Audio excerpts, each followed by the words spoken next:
അപ്പോൾ എല്ലാവർക്കും ഗൂഗിൾ ഷീറ്റിൻ്റെ പുതിയ വീഡിയോയിലേക്ക് സ്വാഗതം. അപ്പോൾ ഇന്ന് നമുക്ക് എങ്ങനെയാണ് ഗൂഗിൾ ഷീറ്റ് ഉപയോഗിക്കുന്നതെന്നുള്ള ബേസിക് കാര്യങ്ങൾ പഠിക്കാം. ഗൂഗിളിൻ്റെ ഏത് പ്രോഡക്റ്റ് ഉപയോഗിക്കണമെങ്കിലും നമുക്ക് ജിമെയിൽ ഐ ഡി ഉണ്ടായിരിക്കണം. ആ ജിമെയിൽ ഐ ഡിയിലേക്ക് ലോഗിൻ ചെയ്യുക. ലോഗിൻ ചെയ്തതിന് ശേഷം ഇവിടെ കാണുന്ന ഈ 9 ഡോട്ടുകളിൽ ക്ലിക്ക് ചെയ്യുക. അവിടെ കൊണ്ട് വയ്ക്കുമ്പോൾ തന്നെ നിങ്ങൾക്ക് എഴുതി കാണിക്കും ഗൂഗിൾ ആപ്സ് എന്ന്. അതിൽ ക്ലിക്ക് ചെയ്ത് കഴിഞ്ഞ് താഴോട്ട് പോയി കഴിഞ്ഞാൽ നിങ്ങൾക്ക് ഷീറ്റ്സ് എന്നുള്ള ഈ ഓപ്ഷൻ ഉണ്ടാവും. അതിൽ ക്ലിക്ക് ചെയ്യുക. നിങ്ങൾ ഗൂഗിൾ ഷീറ്റിൻ്റെ ഹോം പേജിലെത്തും. ഇതല്ലാതെ വേറെ മാർഗ്ഗമുള്ളത്, നിങ്ങൾ ഗൂഗിളിൽ ലോഗിൻ ചെയ്തിട്ടുണ്ടെങ്കിൽ, നിങ്ങളുടെ ക്രോം ബ്രൗസറിൽ നിന്ന് ഗൂഗിളിൽ ലോഗിൻ ചെയ്തിട്ടുണ്ടെങ്കിൽ ഇവിടെ തന്നെ ഗൂഗിൾ ആപ്സിൻ്റെ ഓപ്ഷൻ ഉണ്ടാവും. അതിൽ നിന്ന് കയറി നിങ്ങൾക്ക് ഇവിടെ നിന്ന് തന്നെ ഡയറക്റ്റായിട്ട് സെലക്ട് ചെയ്ത് പോകാൻ പറ്റും. അല്ലെങ്കിൽ sheets.google.com എന്നടിച്ച് കൊടുത്തു കഴിഞ്ഞാൽ ഡയറക്റ്റായിട്ട് ഗൂഗിൾ ഷീറ്റിൻ്റെ ഹോം പേജിൽ എത്താൻ പറ്റും. ഓക്കെ, ഇവിടെ നിന്ന് നിങ്ങൾ ബ്ലാങ്ക് എന്നുള്ള ടെംപ്ലേറ്റ് തിരഞ്ഞെടുക്കുക. ഈ ടെംപ്ലേറ്റ് ഗാലറിക്കകത്ത് ബ്ലാങ്ക് കൂടാതെ തന്നെ വർക്ക് ഫ്ലോ ഈസി ആക്കാൻ വേണ്ടിയിട്ട് ഒരുപാട് ടെംപ്ലേറ്റുകൾ പ്രൊവൈഡ് ചെയ്യുന്നുണ്ട്. നിങ്ങൾക്ക് ആവശ്യമുള്ളത് സെലക്ട് ചെയ്യുക. പുതിയ ആളായതുകൊണ്ട് നമ്മൾ ബ്ലാങ്ക് എന്നുള്ള സെലക്ട് ചെയ്ത് പോവുക. ഇതിനകത്ത് ഈ കാണുന്നതാണ് ഗൂഗിൾ ഷീറ്റിൻ്റെ പേര്. നിങ്ങൾ ഏത് ഗൂഗിൾ ഷീറ്റ് ഉപയോഗിക്കുന്നോ ആ ഗൂഗിൾ ഷീറ്റിൻ്റെ പേര്. ഇപ്പോൾ നിലവിൽ അൺടൈറ്റിൽഡ് സ്പ്രെഡ്ഷീറ്റ് എന്നാണ് കാണിക്കുന്നത്. അതിന് കാരണം എന്ന് പറഞ്ഞാൽ ഇതിൻ്റെ പേര് നമ്മൾ കൊടുക്കാത്തതുകൊണ്ടാണ് പേരില്ലാത്ത സ്പ്രെഡ്ഷീറ്റ് എന്ന് കാണിക്കുന്നത്. ഇവിടെ നിങ്ങൾ കൊടുക്കുന്ന പേര് ഇവിടെയും ഡിസ്പ്ലേ ആവും. ഇവിടെ നിങ്ങൾക്ക് ക്ലിക്ക് ചെയ്താൽ ഇതിൻ്റെ പേര് എഡിറ്റ് ചെയ്യാൻ പറ്റും. അല്ലെങ്കിൽ ഫയലിൽ റീനെയിം എന്നുള്ള ഓപ്ഷൻ സെലക്ട് ചെയ്ത് നമുക്ക് ആ പേര് എഡിറ്റ് ചെയ്യാൻ പറ്റും. ട്രെയിനിങ് എന്ന പേരിൽ ഞാൻ സെലക്ട് ചെയ്യണം. അപ്പോൾ ഇവിടെ സേവിങ് എന്ന് എഴുതി കാണിച്ചത് നിങ്ങൾ കണ്ടിട്ടുണ്ടോ? ഇപ്പോൾ സേവ്ഡ് ടു ഡ്രൈവ് എന്നായി. ഇത് നിങ്ങളുടെ ഗൂഗിൾ ഷീറ്റിൽ നിങ്ങൾ ചെയ്യുന്ന വർക്കുകളെല്ലാം നിങ്ങളുടെ ഗൂഗിൾ ഡ്രൈവിലായിരിക്കും സേവ് ആവുന്നത്. ഇപ്പോൾ നിങ്ങളുടെ മെയിൻ ഡ്രൈവിലായിരിക്കും ഇത് സേവ് ആയിട്ടുണ്ടാകുക. അതിനകത്ത് വേറൊരു ഫോൾഡർ ഉണ്ടെങ്കിൽ നമുക്ക് ആ ഫോൾഡറിലേക്കും ഇതിനെ മാറ്റിയിടാൻ പറ്റും. അതിനാണ് ഈ മൂവ് എന്ന് പറയുന്ന ഓപ്ഷൻ ഉപയോഗിക്കുന്നത്. അത് ഇവിടെ ക്ലിക്ക് ചെയ്ത് നമുക്ക് എടുക്കാൻ പറ്റും. അല്ലെങ്കിൽ ഫയൽ എന്ന് പറയുന്ന ഓപ്ഷനിൽ ഈ മൂവ് എന്ന് പറയുന്ന ഓപ്ഷനിൽ സെലക്ട് ചെയ്തും നമുക്ക് ഇങ്ങനെ മാറ്റാൻ പറ്റും. ഇത് സ്റ്റാർ ഇമ്പോർട്ടൻ്റ് ആയിട്ടുള്ള ജിമെയിൽ വരുന്ന സമയത്ത് മെയിനായിട്ടുള്ള കാര്യങ്ങൾ ഇൻബോക്സിൽ വരുന്നുണ്ടെങ്കിൽ അതിന് സ്റ്റാർ മാർക്ക് ചെയ്ത് നമ്മൾ ഇടാറുണ്ട്. അതുപോലുള്ള സ്റ്റാർ മാർക്കിംഗ് സിസ്റ്റമാണ്. ഇതാണ് ഗൂഗിൾ ഷീറ്റിൻ്റെ ഹോം മെനുവിലേക്കുള്ള ബട്ടൺ. ഇത് ക്ലിക്ക് ചെയ്ത് കഴിഞ്ഞാൽ നമ്മൾ തിരിച്ച് നമ്മുടെ ഫസ്റ്റ് കണ്ട ആ ബ്ലാങ്ക് ഷീറ്റിലേക്ക് പോകും. നമ്മളിവിടെ ഒരു പുതിയ ഷീറ്റ് ഉണ്ടാക്കി കഴിഞ്ഞാൽ ഇവിടെ ലിസ്റ്റ് ചെയ്യും. നമ്മൾ ഈ ഇമെയിൽ ഐ ഡിയിൽ നിന്ന് ഉണ്ടാക്കിയിട്ടുള്ള എല്ലാ ഷീറ്റുകളും, നമുക്ക് ഈ ഇമെയിൽ ഐ ഡിയിൽ നിന്ന് ആക്സസ് ഉള്ള ഷീറ്റുകളും ഇവിടെ ലിസ്റ്റ് ചെയ്യും. ഇതിന് മെനു ബാർ എന്നാണ് പറയുന്നത്. എല്ലാ സോഫ്റ്റ്വെയറുകളിലും ഇപ്പം വേർഡിലും എക്സലിലും ഒക്കെ ഉള്ള പോലെ തന്നെ ഇതിന് മെനു ബാർ എന്നും ഇതിന് ടൂൾ ബാർ എന്നും ഇതിന് നെയിം ബോക്സ് എന്നും ഇതിന് ഫങ്ഷൻ ബാർ എന്നും ഒക്കെയാണ് പറയുന്നത്. ഇതിന് കോളംസ് എന്നും ഇതിന് റോസ് എന്നും പറയുന്നു. അപ്പോൾ അതൊക്കെയാണ് എൻ്റെ ബേസിക്സ്. ഇതിനെ സെല്ലുകൾ എന്നാണ് പറയുന്നത്. ഈ ഓരോ കളികളെയും സെല്ലുകൾ എന്നാണ് പറയുന്നത്. ഇതാണ് ഇതിൻ്റെ മെയിനായിട്ടുള്ള കുറച്ച് കാര്യങ്ങൾ. ഫയലിൽ നമുക്ക് ന്യൂ എന്ന് പറഞ്ഞ ഓപ്ഷനിൽ പുതിയൊരു സ്പ്രെഡ്ഷീറ്റ് ഉണ്ടാക്കാം. അത് ഇപ്പോൾ നമ്മൾ ഉണ്ടാക്കിയാൽ അപ്ഡേറ്റഡ് സ്പ്രെഡ്ഷീറ്റ് ആയിട്ട് പുതിയൊരു സ്പ്രെഡ്ഷീറ്റ് ഉണ്ടാക്കാം. അല്ലെങ്കിൽ ടെംപ്ലേറ്റ് ഗാലറിയിൽ നിന്ന് ഏതെങ്കിലും ഒരു ടെംപ്ലേറ്റ് സെലക്ട് ചെയ്ത് നമുക്ക് ടെംപ്ലേറ്റ് ഉണ്ടാക്കാം. പിന്നെ ഉള്ളത് ഓപ്പൺ എന്നുള്ള ഓപ്ഷനാണ്. നമ്മൾ നേരത്തെ ചെയ്തിട്ടുള്ള, ഇപ്പോൾ ഈ ഹോമിൽ പോയി കഴിഞ്ഞാൽ നമുക്ക് ഈ ട്രെയിനിങ് ഉണ്ടാവും. ഇത് ഓപ്പൺ ചെയ്യണമെങ്കിൽ ഇവിടുന്ന് ഓപ്പൺ ചെയ്യാം. ഫയൽ ഓപ്പൺ എന്നുള്ള ഓപ്ഷനിൽ ഓപ്പൺ ചെയ്യാം. ഇമ്പോർട്ട് എന്ന് പറഞ്ഞു കഴിഞ്ഞാൽ നിങ്ങൾ ഇതിനു മുമ്പ് ഏതെങ്കിലും എക്സലിലോ ഈ ഗൂഗിൾ ഷീറ്റിൽ തന്നെ ചെയ്തിട്ട് അതിൻ്റെ ബാക്കപ്പ് നമ്മൾ ഡൗൺലോഡ് ചെയ്തിട്ടുണ്ടെങ്കിൽ അതോ ഇമ്പോർട്ട് ചെയ്തെടുക്കാനുള്ള ഓപ്ഷനാണ് ഇമ്പോർട്ട്. മേക്ക് എ കോപ്പി എന്ന് പറഞ്ഞാൽ നിങ്ങളിപ്പോൾ ചെയ്തുകൊണ്ടിരിക്കുന്ന സ്പ്രെഡ്ഷീറ്റിൻ്റെ ഒരു കോപ്പി ഉണ്ടാക്കിയിടാനുള്ള ഓപ്ഷനാണ് മേക്ക് എ കോപ്പി. പിന്നെ ഷെയർ എന്നുള്ള ഓപ്ഷനാണ് ഏറ്റവും കൂടുതൽ നമുക്ക് ഉപയോഗപ്പെടുന്ന ഓപ്ഷൻ. നിങ്ങൾക്ക് 4-5 കടകളൊക്കെ ഉണ്ടെങ്കിൽ ആ അന്നേ ദിവസത്തെ കണക്ക് അപ്ഡേറ്റ് ചെയ്യാനുള്ള ഓപ്ഷൻ കൊടുക്കാൻ പറ്റുന്നതാണ് ഷെയർ എന്നുള്ള option. Share to publish to web എന്ന് പറഞ്ഞു കഴിഞ്ഞാൽ നിങ്ങൾക്കിത് ഒരു വെബ്സൈറ്റ് പോലെ പബ്ലിഷ് ചെയ്യാൻ പറ്റും. നിങ്ങളുടെ സാധനങ്ങളുടെ വില ഒക്കെ പബ്ലിഷ് ചെയ്യണമെങ്കിൽ അത് വെബ്സൈറ്റ് പോലെ പബ്ലിഷ് ചെയ്യാൻ പറ്റുന്ന ഒരു ഓപ്ഷനാണ്. ഇമെയിൽ ദിസ് ഫയൽ എന്ന് പറഞ്ഞു കഴിഞ്ഞാൽ ഡയറക്റ്റായിട്ട് ഈ ഫയൽ നിങ്ങൾ ഡൗൺലോഡ് ചെയ്ത് അറ്റാച്ച് ചെയ്ത് അയക്കുന്നതിന് പകരം ഡയറക്റ്റായിട്ട് ഇവിടുന്ന് തന്നെ ഇമെയിൽ ആയിട്ട് അയക്കാൻ പറ്റുന്ന ഒരു ഓപ്ഷനാണ്. അതിനകത്ത് നിങ്ങൾക്ക് ഫ്രം അഡ്രസ്സും സബ്ജക്റ്റും മെസ്സേജും കൊടുത്തിട്ട് ഫയൽ ടൈപ്പ് PDF ആയിട്ട് അയക്കണമെങ്കിൽ അങ്ങനെ, ഓപ്പൺ ഓഫീസ് ടൈപ്പ് ആയിട്ട് അയക്കണമെങ്കിൽ അങ്ങനെ, എക്സൽ ആയിട്ട് അയക്കണമെങ്കിൽ അങ്ങനെ, അതിൻ്റെ ഒരു കോപ്പി നിങ്ങൾക്ക് വേണമെങ്കിൽ ഈ ടിക്കും കൊടുത്ത് നിങ്ങൾക്ക് സെൻഡ് ചെയ്യാവുന്നതാണ്. അതാണ് ഇമെയിൽ ദിസ് ഫയൽ. പിന്നുള്ളത് ഡൗൺലോഡാണ്. നമുക്ക് ഇതിൻ്റെ ഒരു ബാക്കപ്പ് എടുത്ത് വെക്കണമെങ്കിൽ, നിങ്ങളിപ്പോൾ ചെയ്തുകൊണ്ടിരിക്കുന്ന സ്പ്രെഡ്ഷീറ്റിൻ്റെ ബാക്കപ്പ് എടുക്കണമെങ്കിൽ അത് ഏത് ഫോർമാറ്റിൽ നമുക്ക് ഡൗൺലോഡ് ചെയ്തെടുക്കണം എന്ന് ചോദിക്കുന്നതാണ്. അത് എക്സൽ ആയിട്ട് വേണോ, ഓപ്പൺ ഓഫീസ് ഡോക്യുമെൻ്റ് ആയിട്ട് വേണോ, PDF ആയിട്ട് വേണോ ഉള്ള ഓപ്ഷനാണ്. റീനെയിം നമ്മൾ നേരത്തെ കണ്ടു, നമ്മൾ നേരത്തെ കണ്ടു. ഷോർട്ട് കട്ട് ടു ഡ്രൈവ് എന്ന് പറഞ്ഞു കഴിഞ്ഞാൽ നമ്മൾ ഡ്രൈവിൽ വേറെ ഏതെങ്കിലും ഫോൾഡറിലാണ് നമ്മൾ സേവ് ചെയ്യിക്കണമെങ്കിൽ എൻ്റെ മെയിൻ പേജിലേക്ക്, എൻ്റെ ഡ്രൈവിൻ്റെ ഹോം പേജിലേക്ക് ഒരു ഷോർട്ട് കട്ട് ക്രിയേറ്റ് ചെയ്യാനാണ്. മൂവ് ടു ബിൻ എന്ന് പറഞ്ഞാൽ ഈ സ്പ്രെഡ്ഷീറ്റ് ഡിലീറ്റ് ചെയ്യാനുള്ളൊരു ഓപ്ഷനാണ് മൂവ് ടു ബിൻ.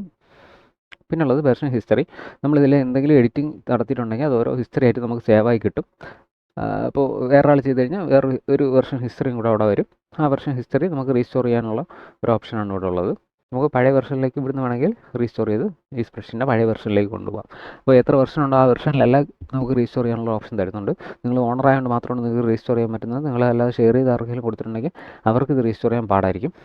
ഉപകാരവും ഉപദ്രവവും ഒരുപോലെ ഉണ്ടാക്കുന്ന ഒരു സാധനമാണ് മേക്ക് അവൈലബിൾ ഓഫ്ലൈൻ എന്നുള്ള ഈ ഓപ്ഷൻ. അപ്പോൾ ഇതിൻ്റെ നെറ്റ് കണക്ഷൻ ലോസ് ആവുകയാണെങ്കിൽ സെല്ലുകളിൽ നമുക്കൊന്നും എഡിറ്റ് ചെയ്യാൻ പറ്റത്തില്ല. അത് അങ്ങനെയുള്ള സന്ദർഭങ്ങളിൽ നമുക്ക് ഉപയോഗിക്കാൻ പറ്റുന്ന ഒരു ഓപ്ഷനാണ് മേക്ക് അവൈലബിൾ ഓഫ്ലൈൻ. ഇത് കൊടുത്തു കഴിഞ്ഞാൽ നമുക്ക് നെറ്റ് ഇല്ലെങ്കിൽ പോലും ഈ സെല്ലുകളിൽ എഡിറ്റ് ചെയ്യാനുള്ള ഓപ്ഷൻ ഉണ്ടാവും. ഓഫ് ചെയ്തിരുന്നതാണ് ഏറ്റവും നല്ലത്. കാരണം എന്ന് പറഞ്ഞാൽ ഇത് ഓൺ ചെയ്തിട്ട് കഴിഞ്ഞാൽ നിങ്ങൾ ഈ സ്പ്രെഡ്ഷീറ്റിൽ എഡിറ്റ് ചെയ്യുന്ന സാധനങ്ങൾ നിങ്ങൾ ഗൂഗിൾ ഡ്രൈവിലേക്ക് അപ്ലോഡ് ആവില്ല ചില സന്ദർഭങ്ങളിൽ. അങ്ങനെ വരികയാണെങ്കിൽ നെറ്റ് വന്നാലും അപ്ലോഡ് ആവുന്ന സമയങ്ങളുണ്ടാവും.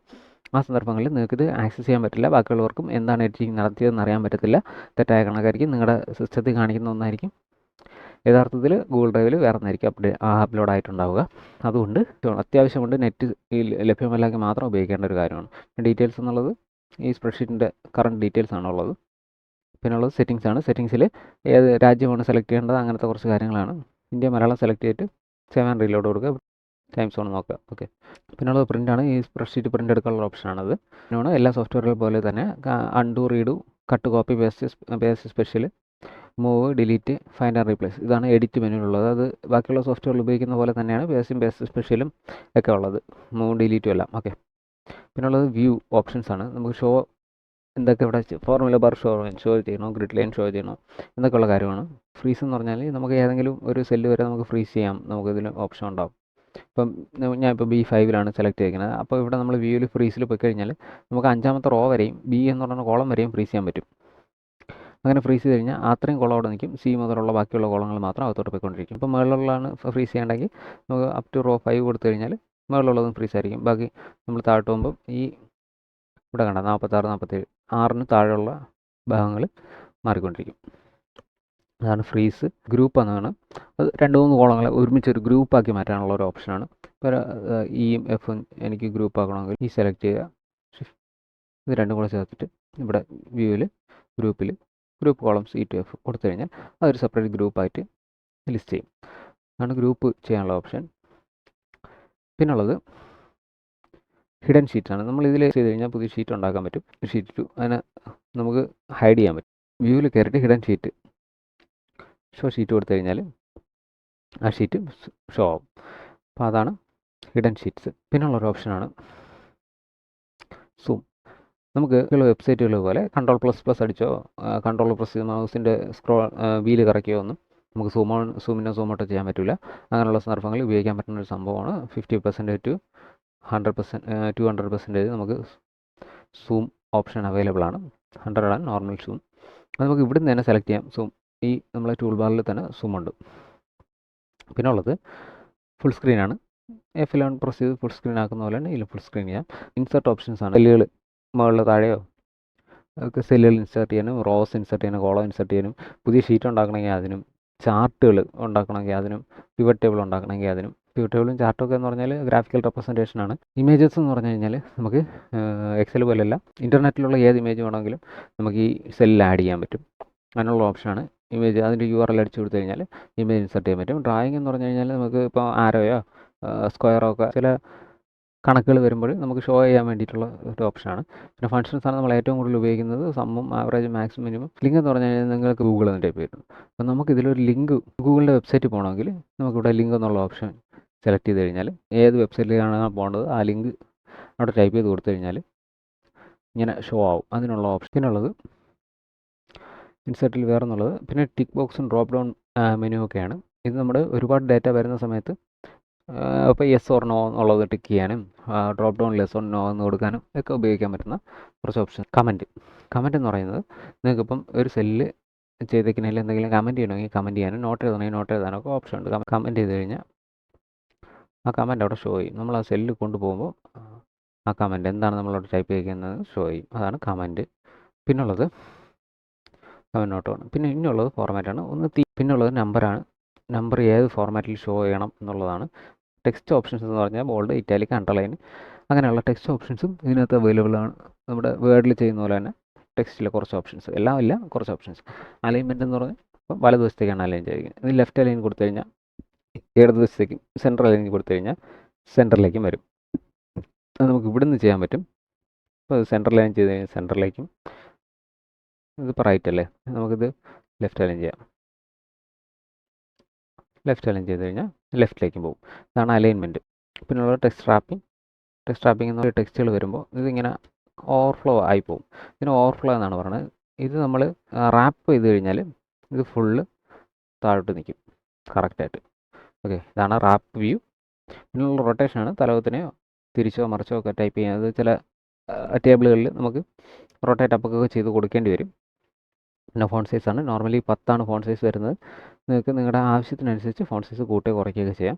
മെർജ് സെൽസ് എന്ന് പറഞ്ഞാൽ 2 സെല്ലുകൾ തമ്മിൽ മെർജ് ചെയ്യാനുള്ള ഓപ്ഷനാണ്. അപ്പോൾ ഒരു ബ്ലാങ്ക് സെല്ലും ഒരല്ലാത്ത സെല്ലും കൂടെ കൊടുത്തു കഴിഞ്ഞാൽ ഫോർമാറ്റിൽ മെർജ് സെൽസ് എടുത്തു കഴിഞ്ഞാൽ മെർജ് ആൾ എന്നുള്ള ഓപ്ഷൻ വരും. അത് കൊടുത്തു കഴിഞ്ഞാൽ merge and centre. Excel same ഇത് തന്നെയാണ്, മെർജ് സെൽസ്. ഓക്കെ, പിന്നുള്ളത് കണ്ടീഷണൽ ഫോർമാറ്റിങ്ങും ആൾട്ടർനേറ്റീവ് കളേഴ്സൊക്കെ വളരെയധികം ഉപയോഗപ്പെടും. ക്ലിയർ ഫോർമാറ്റിംഗ് എന്ന് പറഞ്ഞാൽ നിലവിൽ എന്തെങ്കിലും ഫോർമാറ്റിംഗ് ചെയ്തിട്ടുണ്ടെങ്കിൽ അത് ക്ലിയർ ചെയ്യാനുള്ള ഓപ്ഷനാണ്. പിന്നുള്ള ഡാറ്റയാണ്. ഡാറ്റ എന്ന് പറഞ്ഞാൽ നമുക്ക് ഷീറ്റ് വൈസ് ഷോർട്ട് ചെയ്യാനും പിന്നെ ഒരു പ്രത്യേക ടേബിൾ മാത്രം സെലക്ട് ചെയ്തിട്ട് അതിനെ സോർട്ട് ചെയ്യാനൊക്കെ ഉള്ള ഓപ്ഷനാണ്. ഈ റേഞ്ച് മാത്രം സോർട്ട് ചെയ്താൽ മതിയെങ്കിൽ അത് സോർട്ട് ചെയ്യാനുള്ള ഓപ്ഷനാണ്. പിന്നെ അഡ്വാൻസ് റേഞ്ച് ഓപ്ഷൻസും ഉണ്ട്. പിന്നെ ഫിൽറ്റർ വ്യൂസ് എന്ന് പറഞ്ഞു കഴിഞ്ഞാൽ നമ്മൾ വ്യൂസ് ഫിൽറ്റർ ചെയ്ത് കാണുന്നതിനാണ്. പിന്നുള്ളത് സ്ലൈസറാണ്. അത് പുതിയൊരു അഡീഷനാണ് ഇതിൽ വന്നിട്ടുള്ളത്. പിന്നെ പ്രൊട്ടക്ട് ഷീറ്റ് ആൻഡ് റേഞ്ചസ് എന്ന് പറഞ്ഞാൽ നിങ്ങൾക്ക് മാത്രം, നിങ്ങൾ ആർക്കെങ്കിലും എഡിറ്റ് ചെയ്തിട്ടുണ്ടെങ്കിൽ അതിൽ ആരൊക്കെ എന്തൊക്കെ ചെയ്യണം, ഏതൊക്കെ ഷീറ്റ് പ്രൊട്ടക്ട് ചെയ്യണം, ഏതൊക്കെ പബ്ലിക്കിന് അവൈലബിൾ ആക്കണം എന്നൊക്കെ ഉള്ള കാര്യങ്ങൾ ചെയ്യാനുള്ളതാണ്. പിന്നെ നെയിംഡ് റേഞ്ചസ് എന്ന് പറയുന്നത് നമുക്ക് ഈ ഇപ്പം ഞാൻ സെലക്ട് ചെയ്തിരിക്കുന്ന B3 മുതൽ D3 വരെയുള്ളത് നമുക്കൊരു പേര് കൊടുത്ത് സേവ് ചെയ്യാൻ പറ്റും. ആ റേഞ്ചിന് ഒരു പേര് കൊടുത്ത് സേവ് ചെയ്യാൻ പറ്റും. അതിനൊക്കെ ഉള്ള ഓപ്ഷനാണ് നെയിം റേഞ്ച്. നെയിം ഫങ്ഷൻസ് എന്ന് പറഞ്ഞാൽ നമുക്കിപ്പം ഏതെങ്കിലും ഒരു ഫംഗ്ഷനെ നമുക്ക് നെയിം ചെയ്ത് വെച്ചിട്ട് അത് റീകോൾ ചെയ്യാൻ പറ്റും. പിന്നെ column stats, data validation, data cleanup, ഇതെല്ലാം അഡ്വാൻസ്ഡ് ആയിട്ട് നമുക്ക് വലിയ ഡാറ്റ സ്ട്രക്ചർ വരുമ്പോൾ മാത്രം ഉപയോഗമുള്ള സംഭവമാണ്. പിന്നുള്ളത് ഒരു ഗൂഗിൾ ഫോം ക്രിയേറ്റ് ചെയ്യാനുള്ള ഓപ്ഷനാണ്. പിന്നുള്ളത് സ്പെല്ലിങ്, ആട്ടോ കംപ്ലീറ്റ്. പിന്നുള്ളത് എക്സ്റ്റൻഷനാണ്. നമുക്ക് പുതിയ എക്സ്റ്റൻഷൻ ആഡ് ചെയ്യണമെങ്കിലോ മാക്രോസ് റെക്കോർഡ് ചെയ്ത് ആ മാക്രോ പ്രകാരം വർക്ക് ചെയ്യിക്കണമെങ്കിലോ ആപ്പ് സ്ക്രിപ്റ്റ് എന്ന് പറയുന്നുണ്ട്. അതെന്ന് പറഞ്ഞാൽ എക്സലില്ലാത്ത അഡ്വാൻസ്ഡ് ആയിട്ടുള്ള കുറച്ച് കാര്യങ്ങളാണ്. അപ്പോൾ ആപ്പ് സ്ക്രിപ്റ്റ് ഉപയോഗിച്ചിട്ട് നമുക്ക് മൾട്ടിപ്പിൾ പേഴ്സൺസിന് മെയിൽ അയക്കാനുള്ള ഓപ്ഷനൊക്കെ ഉണ്ടാവും. അതൊക്കെയാണ് ആപ്പ് സ്ക്രിപ്റ്റ്. പിന്നുള്ളത് ഹെൽപ്പ്, എന്തൊക്കെയാണ് ഫങ്ഷൻ ലിസ്റ്റൊക്കെയാണ് ഇതിനകത്തുള്ളത്.